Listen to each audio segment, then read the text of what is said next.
I'm a 27-year-old woman, and this happened to me 9 or 10 years ago when I was a senior in high school. We lived in a pretty large house, but my siblings were all away at college or boarding school, so it was only my parents and I in the house. I'm a crazy light sleeper, so when I woke up in the dark and saw my alarm clock flashing 3:11 a.m., I wasn't too surprised. However, I was wide awake, not just groggily stirring in my sleep. I lay there, wondering what had woken me, when I heard very soft footsteps on the stairs outside my bedroom. The door to my room was parallel to the left side of the bed, and I happened to be laying with my back to the door. When the footsteps approached my door, I thought it must be one of my parents checking on me for some reason. Then the doorknob was turned. So slowly. Still, I thought that they were just trying not to wake me. The door began to open again, slowly and carefully. It made a creaking noise, no matter how slowly it was opened, so the person finally just shoved it the rest of the way to silence the creak. Still, my naive brain thought it was one of my parents, until they clicked on the flashlight. I froze. Terror flooded me, and I remember I instantly broke out in sweat. They were behind me, and I was facing away, so they couldn't see my eyes wide open as they shone the beam straight on me. I always used to think that if something like that ever happened, I would be really hard and just whip out of bed and punch them, attack them, shout, scream, do something. But I could do nothing at all. All I could do was try to keep my breath deep and even, despite the pounding of my heart, so that the intruder wouldn't know I was awake. After about 10 seconds, they finally moved the light away. I prayed and begged and bartered with anything that would listen to me as the intruder walked around my room, looking at my things. I could vaguely see their shape, large and bulky, like they were wearing 2 coats. They had a baseball cap on. They didn't shine the flashlight on me again, and after a few minutes, which felt like an eternity, they left my room. I could still hear them, though, walking around the rest of the 2nd floor through my siblings' empty bedrooms. I was still sweating, still frozen in terror, not knowing what to do. I wanted to grab my phone and call my dad, sleeping downstairs. I wanted to call our landline so that the phone would ring and wake my parents up. I wanted to call the police. I wanted to get up and run for my room. I wanted to cry, but I couldn't do any of those things. I was afraid that they would hear me, and I didn't know if they had a weapon and would try to hurt me or my parents. I wouldn't wish such helpless terror on my worst enemy. I don't know how, but I must have passed out from fear, or the adrenaline wore off, and I fell asleep somehow, because the next thing I knew it was 6 a.m., and I could hear my parents downstairs. I ran downstairs, and as calmly as I could, I asked them if one of them had been in my room last night. Their faces went blank, and they said no, they hadn't. That was the last straw. I broke down in sobs and told them, "Then someone was in my room last night?" Even as I typed this, my hands had begun shaking and I've teared up. The police were called, and even though there was little they could do at that point. Apparently when my parents woke up, all the doors to the outside were standing wide open, and there was a duffel bag at the bottom of the stairs. All that was inside was a coil of nylon rope and an empty USB flash drive. I don't want to think about what it was for. The intruder hadn't taken anything, and we have no idea why they left in what appeared to be a hurry. It took me about a week to be able to sleep in my own room, a sanctuary which felt violated and frightening to me now. I carry pepper spray, sleep with a machete next to my bed, and double-check my locks every night. Hopefully this will never happen again, but if it does, hopefully I won't freeze in fear. It's been 10 years, and my most common nightmare is that someone is in my room, standing in the shadows, watching me.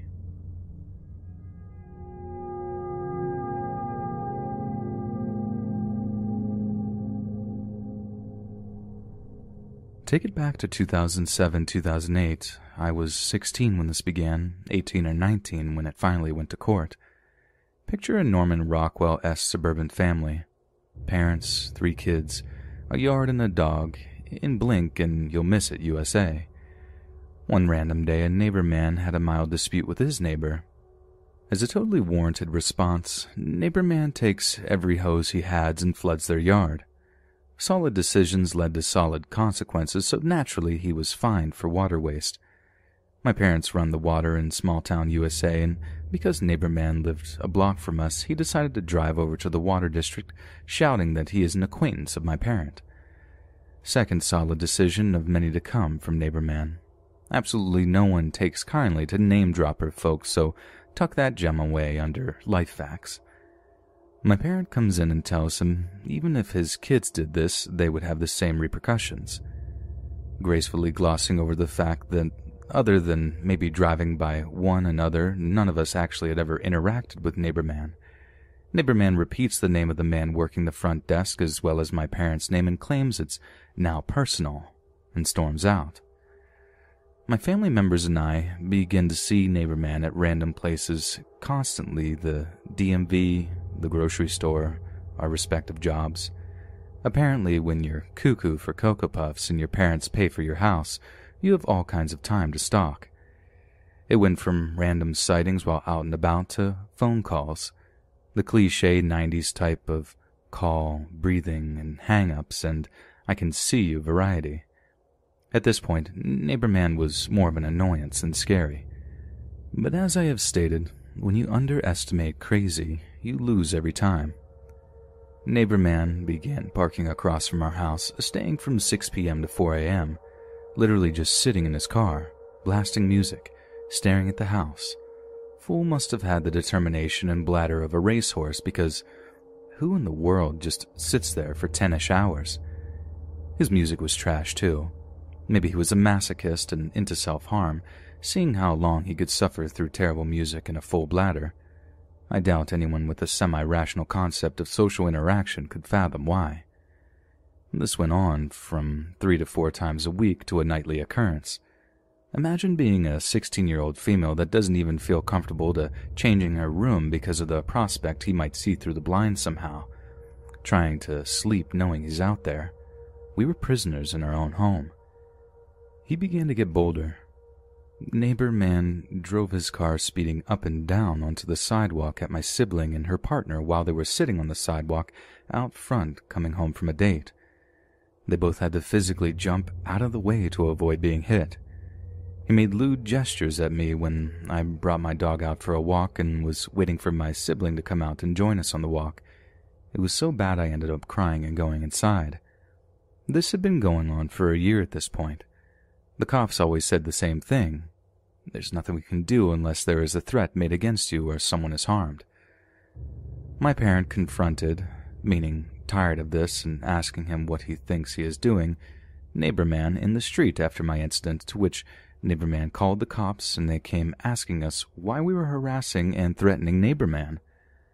I will never understand why the system waits until you are a victim rather than prevents someone from being victimized. Almost 2 years in, and it's Christmas time. My parent had a brain aneurysm. Fortunately, they made it through without any lingering effects, which is extremely rare.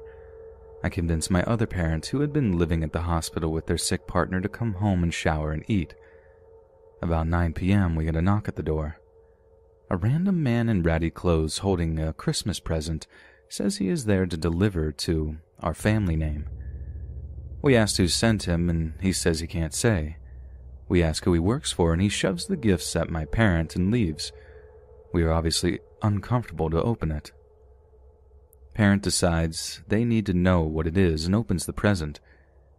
Inside is a 17-page document of the grounds on why Neighbor Man is suing my parent that was currently in the hospital.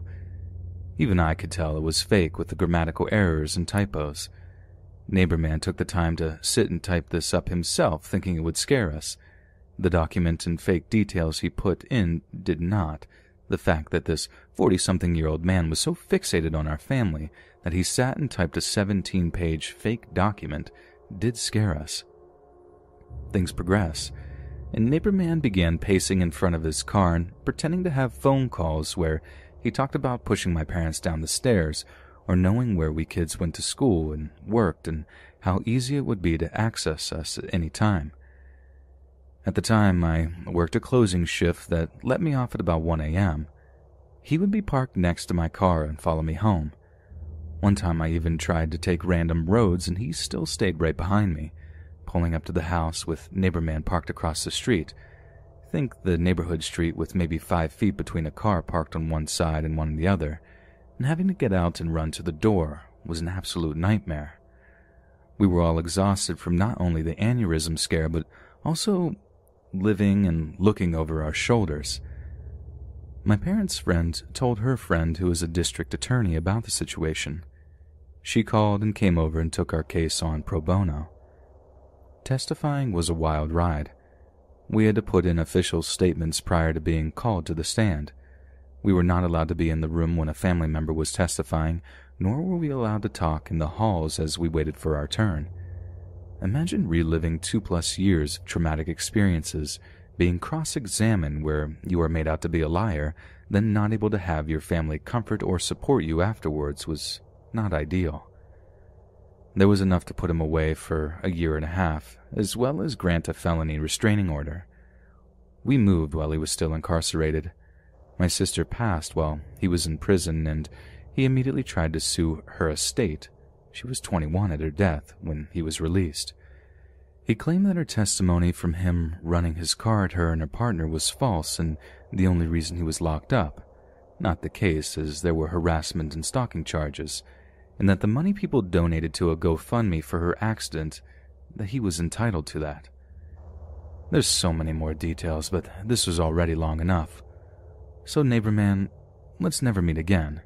You made us prisoners in our home for years, clearly are still the same, and have not learned a thing from the time you're locked up. You are truly insane.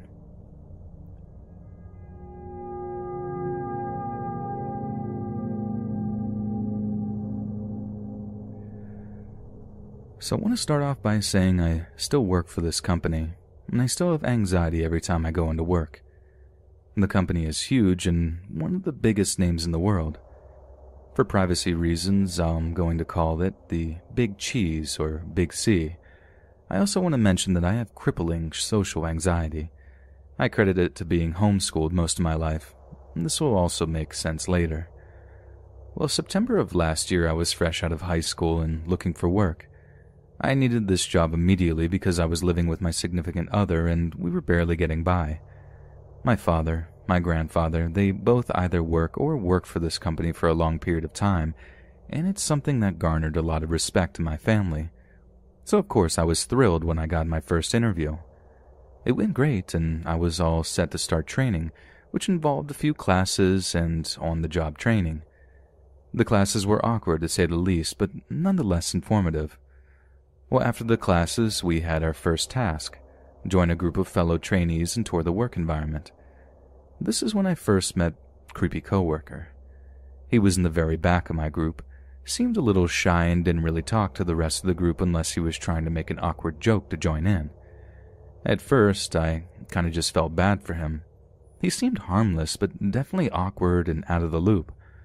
Knowing as much as I did going into the company, I made the effort to inform him and keep him updated with what the trainers were asking of us. He just seemed so lost and confused. I thought I was doing a good thing by helping him out. Even my significant other thought so at the time. The training went by without any hiccups, and soon we were given the location of where we'd start out. Ironically enough, the only person I had gotten to know, creepy coworker, had the same area I did. Realizing that we'd start out together and both didn't know anyone, we decided to exchange phone numbers. This was so that we could both meet up the next week, starting day, so we wouldn't get lost. I thought nothing of this when he asked for my number and just assumed it was more because he was nervous and didn't know anyone besides me. And boy, did I live to regret that. The first day of training, we met up at basically a flagpole so that we could wait for our on-the-job trainer, Christy. When he got off the employee shuttle, he started texting me asking where I was. I was in the smoking section a little ways away, killing my fears with a cigarette.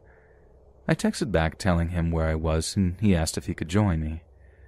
I didn't like how nervous I felt, so I wasn't very comfortable with anyone joining me during this time of reprieve, but I saw him coming over anyways, so I scooted over to make room on the bench. This didn't matter because apparently he was going to sit as close as possible to me anyways. I hate touch, or people being in my personal bubble.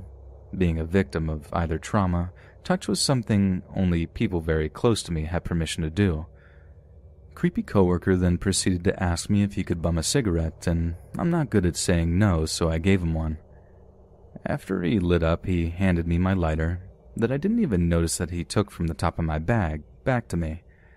Again, I kind of just ignored the unwarranted invasion of my space. We talked since we had about 30 minutes to kill.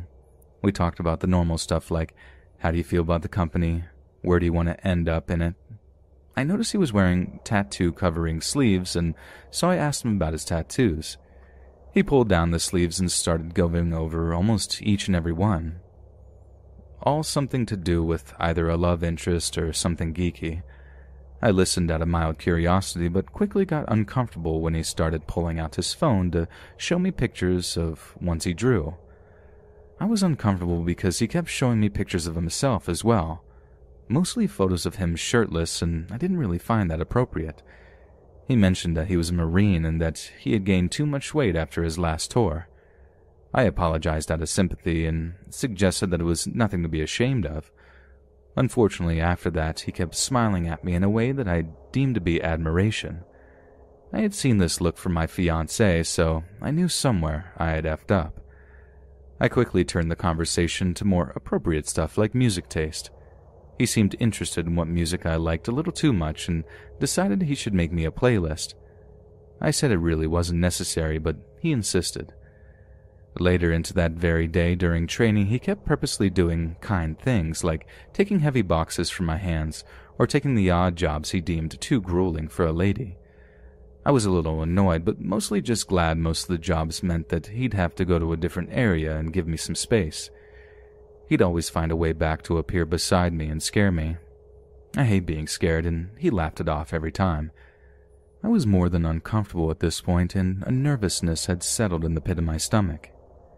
At the end of the night, after we'd been sent to go home and come back the next day, he decided to walk me out. We'd walk back through the maze my workplace actually is, all the way to the employee costume center and lockers. It was there we had gotten our work costumes and stored our regular clothes in lockers. Well, I was having trouble remembering the combination, and I couldn't find the little slip of paper that told me it. Creepy coworker came up and smirked at me, seemingly waiting for me to finish up. I thought he had left by this point, so I wasn't expecting him to show up. After a few tries, he reached over and put the combination of my lock in for me. This was a serious red flag for me. He had already memorized my combination, and now I felt as though my privacy was completely gone. Again, I'm awkward and unsure of what to do in any situation like this, so I thanked him but suggested that he let me figure it out next time. I was hoping he would so that he would forget my combination and remember this for later. After changing back into my regular clothes in the girls' locker room, I came out and he was still waiting for me. I asked him why he had waited when he could have just gotten home sooner, to which he replies, "Because I'm a gentleman, and a lady should be walked to her car so she can be kept safe." I told him my significant other was waiting to pick me up. He asked where, and I told him down the street, like an idiot.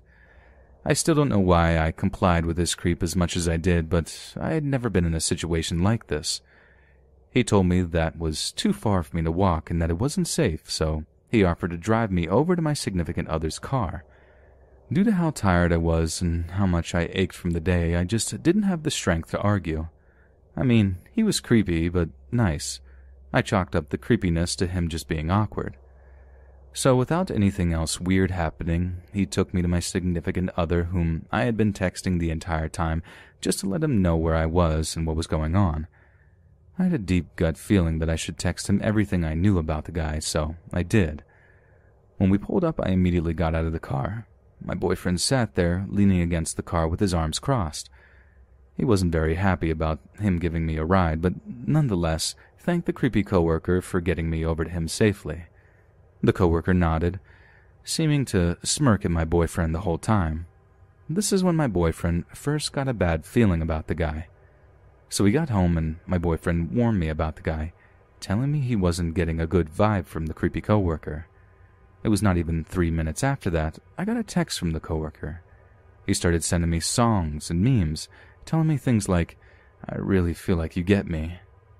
Now, I was deeply concerned. What did I get myself into? Why did I have to be so nice to people? The following day at work, I was on the last day of training and I had a massive panic attack. I have a chronic illness and the situation ended with none of my managers listening to me when I told them that the pain doesn't last and comes and goes. They proceeded to rush me to the emergency room. A stretcher carried me through work while I was trying to hide my face. The customers were quick to take out their phones and film the whole thing. It was one of the worst experiences of my life, but what happens next is worse. I received about 20 texts from a creepy coworker asking me how I was. At this point, I was done. I just didn't respond. After a few random memes, he started texting me that he was drunk and thinking about not going home to his wife. This was the first time he'd ever mentioned to me he even had a wife. I was dumbfounded. Why was he so concerned about me when he had someone he obviously loved enough to marry? I didn't respond. I went to bed. In the morning, I woke up to my boyfriend looking at my phone in anger. My heart sank, and I could only imagine what creepy coworker had sent now. My boyfriend showed me the only text I had gotten since the night before. It was from my wife texting me from his phone. She wrote me a message explaining that creepy coworker had a problem getting attached to women. She warned me that I should stay away from him and then told me her name. My name. It was after that she had explained my name was a thing for him. All of his exes had the same name. Now at this point, my boyfriend was telling me not to go back to this job, that it wasn't worth it. But that's not me. I wasn't going to let one creep ruin this opportunity for me. This job meant the world to me, and I never wanted to let it go. So I told him if this continues that I'd go to HR. But in all honesty, I didn't really want to go to HR. I was the new girl. I didn't want the first month on the job to be me fighting a harassment case. Biting my nails the whole way, I went to work. Suddenly, creepy coworker wasn't hovering anymore. I thought this might have been him being embarrassed. I was pretty convinced I wasn't going to have a problem after that. Big mistake. On my lunch break, he made sure to go on his lunch early and come find me. His normally enthusiastic attitude was gone, replaced by what felt like anger. I was scared. He came up to me and let me know that his wife was full of it and just angry because he was divorcing her. At this point, I didn't want anything to do with him, so I just kept quiet, hoping that he'd take the hint. Nope. He told me he had a gift for me and that he'd give it to me after the shift, quickly walking away before I could respond. After my shift, I go outside the work area to the lockers. I had waited an extra hour and a half, even taking a closing position from a coworker, just so he'd go home before me. Well, my lock wasn't locked all the way, and I was now freaked out. I opened the locker and grabbed my bag and go, but noticed it. A rolled-up piece of drawing paper. I know what kind it was because I myself am an artist. Unrolling it, it was a naked girl. A naked girl that resembled my video game character on World of Warcraft. I had briefly mentioned my WoW addiction to my group on the first group training day. I didn't even realize he had heard any of that, much less memorized the information. Suddenly he walks up, even though he should be long gone by then, and confronts me. He asked me if I like it, and because he seemed angry, I said yes. I suggested he didn't do it anymore, as my boyfriend wouldn't like this kind of gift at all. He rolled his eyes and playfully giggled at me like I was joking with him. I wasn't. Not only did he follow me the whole way out of the work grounds, he got in the employee shuttle that I got onto to have witnesses. He sat right next to me, leaning on me. I felt like a deer in headlights, mentally begging someone to suggest that he shouldn't be that close to me. No one paid any attention. Instead, I spent the whole drive trying to get this man to pull his arm off of my shoulders. I felt nauseated and my head was spinning. After we got off, I practically dashed off the bus and ran to my boyfriend, who parked the car at the entrance to the employee parking zone. I got in the car and told him to go. He took off, and I started crying. I told my boyfriend, and he was livid. He wanted to turn around and punch creepy coworker, but I talked him out of it through my tears. I promised that I'd talk to my managers after that. Well, I kept looking for the right time to pull the manager aside, but never got a chance the next night I went in. Now creepy coworker's attitude did another 180, and he was being extremely, weirdly playful. Then he crossed the final line. He grabbed my butt where customers could easily see him. My coworkers kind of laughed and thought it was some sort of game. Because this time, I was angry and pushed to my limits. I went after him. I legitimately punched him in the butt and shouted in his face, "How do you like that, huh?" Seething, he seemed unfazed by my anger. Instead, he laughed it off and winked at me. I went down into the basement for the employee bathroom and quickly threw up the contents of my stomach. I cried in the stall, praying to God that this would stop. I quickly made an excuse, used my chronic illness, and went home. So fast forward a few weeks, he had completely swapped out his shifts so he wouldn't work with me. I felt like I had won the battle. I sent a message and he realized he crossed boundaries. Until the night before Christmas Eve. I had a terrible feeling as my boyfriend was driving me to work that night. I felt gross.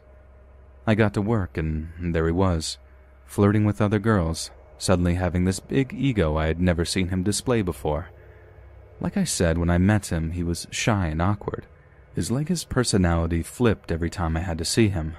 I never knew which side of CC that I was going to get. That night he actually stomped off as all of the other coworkers, including myself, closed the joint. We were scrubbing like normal and he didn't seem altogether, so he clocked out early and I relaxed. I figured that he had gotten into trouble since one of our 4 managers seemed to be upset that he'd clocked out without permission. I was there extra late. The evening festivities were done with for the night and my zone was pretty much closed off from customers. So I walked through the massive property that is my work to get to the street. I had started taking new ways to meet my boyfriend who picked me up, just so I couldn't be followed. This time I was going to walk straight out of the grounds and onto the street where the bus stops were and my boyfriend would be waiting at the curb. I was about halfway through my approximately 12-minute walk, and I was in a dark area. Out of nowhere, as I'm sure you've already guessed, creepy coworker shows up. He starts yelling my name and following me from behind. I pretend to not notice and walk faster. He yells my name again and seems angrier, so I sprint for it. I sprint all the way across the shuttle zone and end up crashing into someone's chest.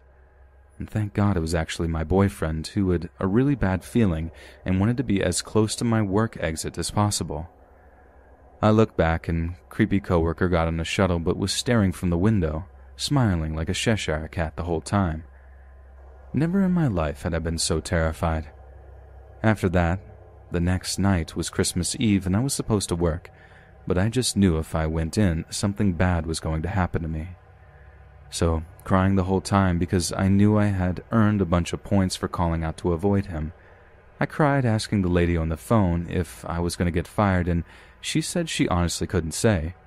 I respected that, but knew I wasn't done. I wasn't going to let this effing creep make me lose my job that I had worked so hard to get, even changing my appearance to fit their strict standards. No. So I wrote to the only person I could think of, my trainer Christy. She was a lead and she was the kindest girl you'd ever met. Heart of gold, you just knew being her friend meant that you'd have a trusted confidant for life. I told her everything. I sent her the screenshots of the text sent to me. I finally told someone with an ounce of leadership that I was scared to go to work. Immediately she responded and asked if she could tell the managers, and even though I was incredibly nervous, I told her yes. The next day I was pulled in, and God bless my ex-manager Christopher, because he was shocked at everything that had happened to me and quickly helped me write a report for HR. He led me through the steps and even changed the schedule so I wouldn't work with creepy coworker unless he specifically traded shifts. 2 months go by. I am well acquainted with the responsibilities for my work at this point, and I'm comfortable, but of course there's no stopping a stalker. He had traded his shift and was working the night shift with me. He was angry every time he looked at me, and I avoided him at all costs. Then, around halfway through my shift, I'm down in the basement coming back from the restroom. I'm walking up the steps that lead back to my work area, and I then feel someone behind me.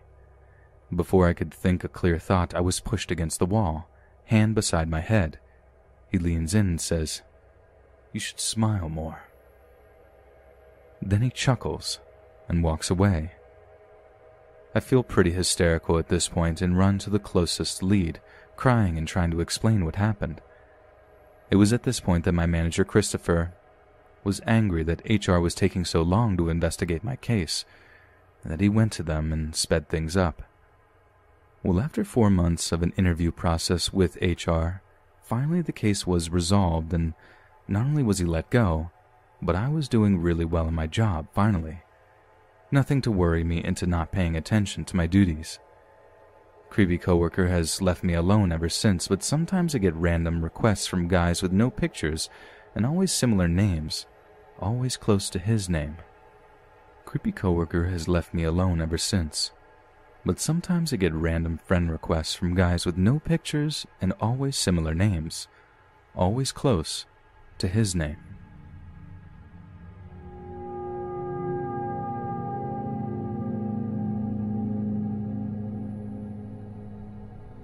My friend Sally has had a bad run with neighbors, but this was one of the worst. Sally lives very close to me, about a 10-minute walk, and we're both around 14 years old when this happened. We live in the rural area, so we both had a lot of land. Me and Sally decided to go camping on her land. We bought cheap hammocks and went through the bushland. The days prior, we spent clearing some of the razor glass with a cane knife to make a path. We probably should have worn long pants because we ended up with little cuts all over our legs and some of our arms.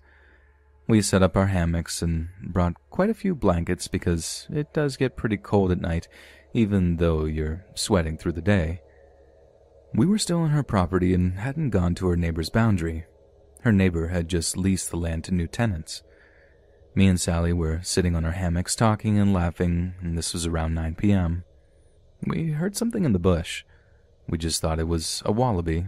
There's plenty of wallabies around there. Then we could see the figure of a man.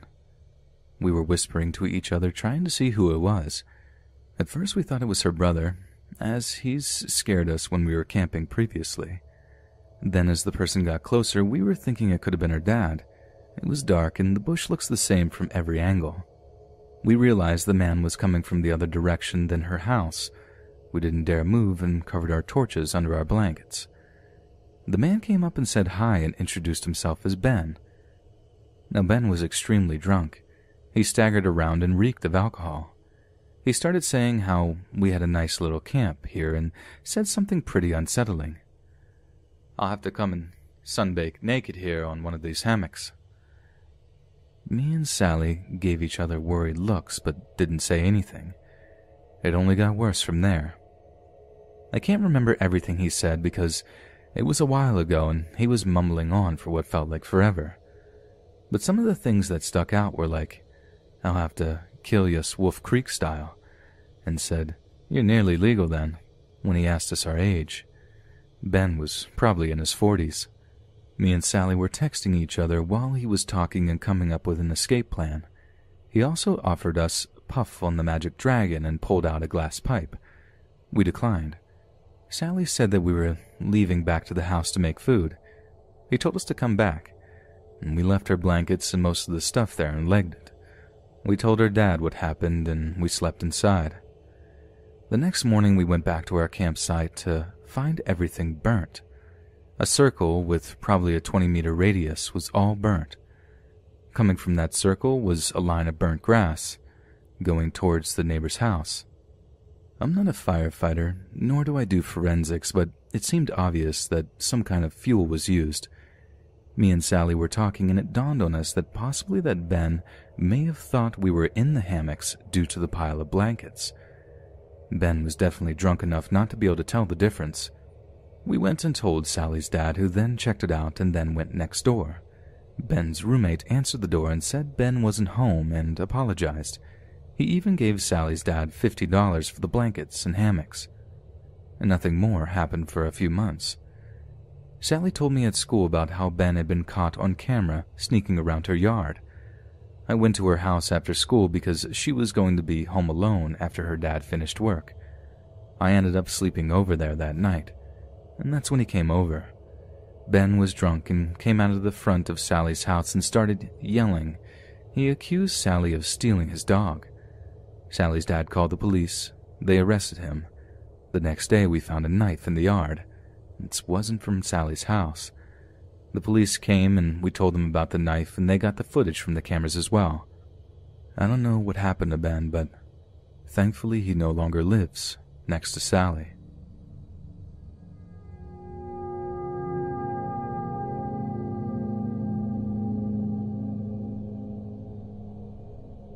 This happened to me during my junior year of college. For context, I'm a 22-year-old female. I was driving from my hometown in the Chicago suburbs to the University of Missouri, which is about a 6-hour drive. I made the drive about every 4 to 6 weeks to see my family and my long-distance boyfriend. There are 2 main ways to take to the town my university is in: stay on the interstate system through central Illinois and St. Louis, or branch out to back roads after Springfield, Illinois, until picking the interstate back up about 30 minutes from my college. I usually took the back roads simply because it kept me awake with the constant speed limit changes and occasional towns, but this particular time I took the interstate system because there was a high potential for winter weather. I was minding my own business, listening to one true crime podcast episode after another, when, about an hour from my exit, traffic came to a standstill. Great, I thought. It was already way beyond dark at this point. It was also a Sunday night, and I just wanted to get home and catch a decent night's sleep before my Monday classes. After a while, emergency vehicles flew past this traffic on the shoulder, indicating that there must have been an accident up ahead. After what felt like forever, traffic slowly started crawling again and eventually started moving a little as we all passed the accident. And this is when it started. I will admit I like to drive fast on the interstate, especially on this particular drive. What college kid doesn't? I was in the right lane with a decent amount of space between me and the car in front of me. And that is when I noticed someone right on my bumper. Seriously? I muttered aloud. Traffic was no longer super heavy, and the person could easily pass me in the left lane. Suddenly the car began flashing their brights at me and honking. I was extremely confused. I turned off my podcasts and kept a close eye on my rear view. The person continued to flash their brights, half blinding me in the darkness through the mirrors. God, I said, flooring it into the left lane. I maneuvered in and out of a few cars, attempting to get away from whatever issue this person had, except they followed my every move. Being a 21-year-old female, I began to get a sick feeling in my stomach. I had listened to enough true crime and general horror stories to be just the right amount of paranoid. I had read on social media recently about girls from my school encountering human traffickers in my town and along the interstate that runs through it. One of the town's papers had even ran a series of stories regarding multiple human trafficking rings that use this interstate to traffic victims because it basically runs the length of the entire country. I shook the disturbing thought out of my head and continued doing about 85 miles per hour in the right lane unless I had to go around someone. The car continued following me, flashing its lights and barely letting themselves ever get more than a few cars behind me or beside me. I finally took the exit to my university. I looked back and the car had followed. It seemed as though the person was trying to get me to pull over. Is there something wrong with my car that I can't see? I wondered silently. Even if there was no way I was pulling over on the side of an interstate in the middle of a dark, rainy night. This is exactly how urban legends or teenage slasher movies start. At this point, I had no idea what to do. Looking back, I really should have driven straight to the local police station, but I was too flustered and scared to think straight. I tried to think back on the last hour or so of my drive. Did I cut anyone off? I didn't think so. I didn't think I had done anything to make any drivers around me this angry. I'm a relatively good driver and tend to mind my own business on the road, not engaging in road rage or anything stupid like that. I stupidly began driving to my apartment. The car continued to follow, still flashing their lights every so often, but no longer honking. They continued to stay glued to my bumper, and I began to panic. What if they follow me all the way to my home? What should I do? Call the police and send them on a wild goose chase to look for me in this car as I'm driving around town? As I approached another small exit off a local highway onto a smaller street that ran past campus and towards the apartment, I had no idea. As I got closer to the exit, I did not get into the far right lane to turn off. At the very last second, I jerked the wheel and careened across the gravel shoulder so close to the grass that I barely missed driving off the road. As I gunned it down the exit ramp, I glanced up at the overpass. The car had screeched to a halt and was honking its horn maniacally. I cried the rest of the way home, calling my boyfriend and explaining what had just happened. I never got a good enough look at the car to get a license plate number or really even a good description of the vehicle, so I never reported the incident to the police. To this day, I have no idea what exactly it was that happened that night. My best guess is that whoever this person was, they saw me when we were all stopped on the interstate, waiting for the emergency vehicles to clear the scene. It's very clear from the stickers I have on my car, one of my university's name and one that said Dog Mom, that I was a likely college-age female. All this person had to do was end up next to me, see that I was a female driving alone on the interstate in the middle of the night, and have just the wrong intentions.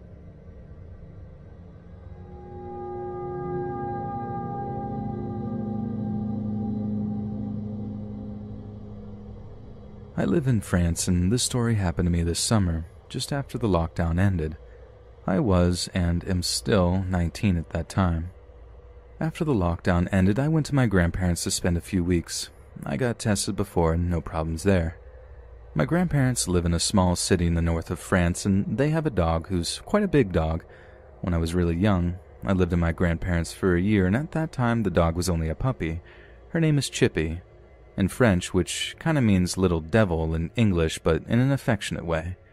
Considering when I was living there I played with her a lot, we are both really close, and that will be important for later. Two of my hobbies are having long walks and running. Thus, every evening I was going out for a long walk with the dog. There's a track that follows a path through the forest, then there's a small hill, and on top of that, a big place with lots of fields there. I run there a lot, so I know the place. The air is fresh and the view is quite beautiful. And I was going there with the dog every day. I was also helping my grandparents to have her dog do lots of exercise, so that was good. The first time we went there, nothing special happened. We just enjoyed our walk. It was about 7 to 6 kilometers, so basically an hour-long walk. The next day, when we arrived on the top of the hill in the field, it was probably around 10 p.m., but there was still some light because it's summer. There was 3 other persons walking in the fields. They were younger than me, probably about 15 to 16. I also noticed that they were smoking, so my guess was that they used to come here so they couldn't be seen by their parents. We went past them. I greeted them and they greeted back. Once again, nothing special.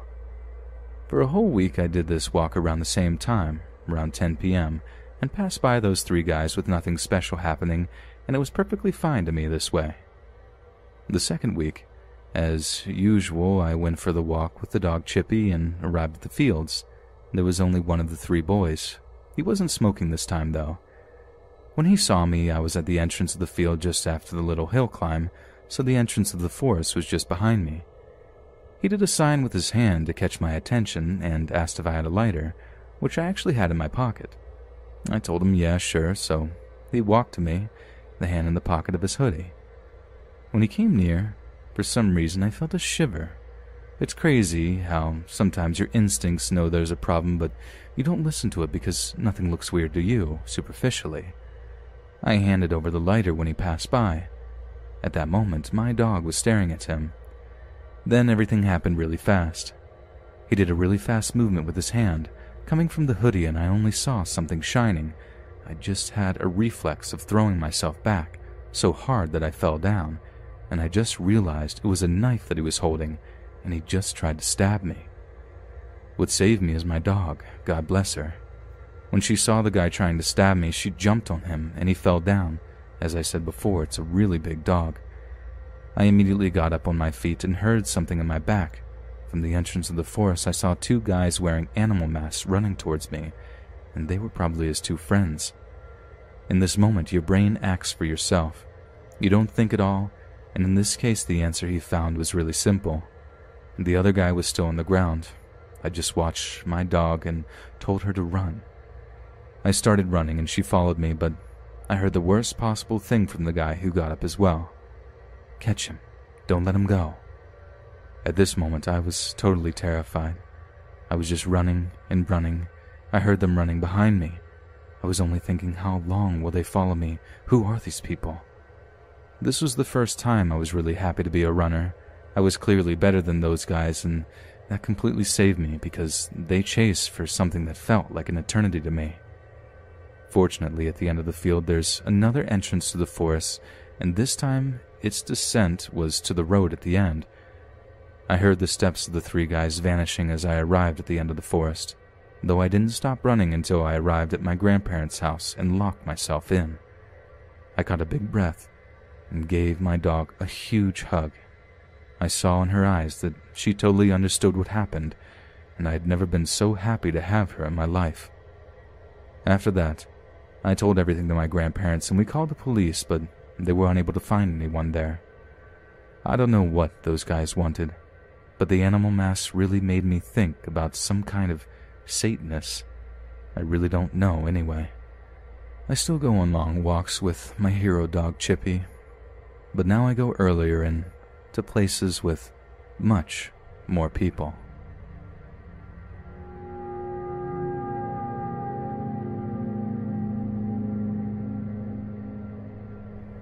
Before I begin this insanely terrifying tale, do me a favor. Think of the one person that you have a genuine connection with. Not a romantic connection, a friendship connection. Think of the one person that you trust and that helps you with any and everything. It doesn't matter how you met or how long you've known each other. Got that person? Good. Hopefully this story doesn't ruin your confidence in that person or your friendship with them. In the end of 2018, I was a sophomore in college, and I was majoring in physics. I was taking one of my final calculus courses, and on the first day of class, I sat down next to this guy who would become one of my closest, most trusted friends. For the sake of this story, let's say his name is Tony. I'm a female, and when we first met, I'm not going to lie, there was a bit of an attraction, but it was nothing more than the completely natural thought of, that person is good looking. Nothing ever happened, and it was as if we were only ever meant to be friends. We'd study together for exams, and when I needed help with a physics chapter, he'd go out of his way to meet up with me and help me out. We told each other everything about ourselves, not in an attempt to flirt or anything, but just talking as if we were long-lost friends. At the time of our meeting, I was managing a very well-known retail store, and during the Christmas season of 2018, I was looking for seasonal workers.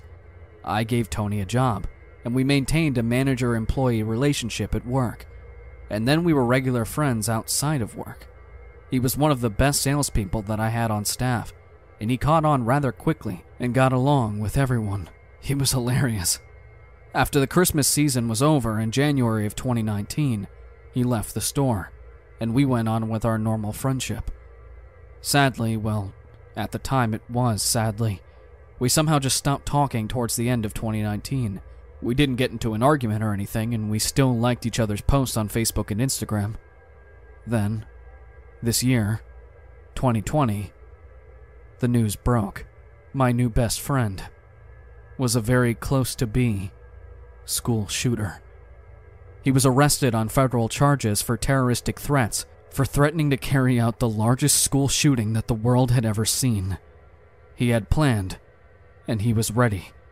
He said that he had plenty of ammo to get the right amount of people to make him a legend. The reason that he knew that he had just enough? He had a list. Who was on that list? Me. Don't trust anyone. Hey friends, thanks for listening. Click that notification bell to be alerted of all future narrations. If you got a story, be sure to submit them to my subreddit, r/Let'sReadOfficial, and give and receive feedback from the community, and maybe even hear your story featured on the next video. And join my Discord to interact with me and other listeners directly. And if you want to support me even more, grab early access to all future narrations for just $1 a month on Patreon, and maybe even pick up some Let's Read merch on Spreadshirt. And check out the Let's Read podcast, where you can hear all these stories in long compilation form and save huge on data. located anywhere you listen to podcasts. Links in the bio. Thanks so much, friends. And remember, vegetables are a social construct.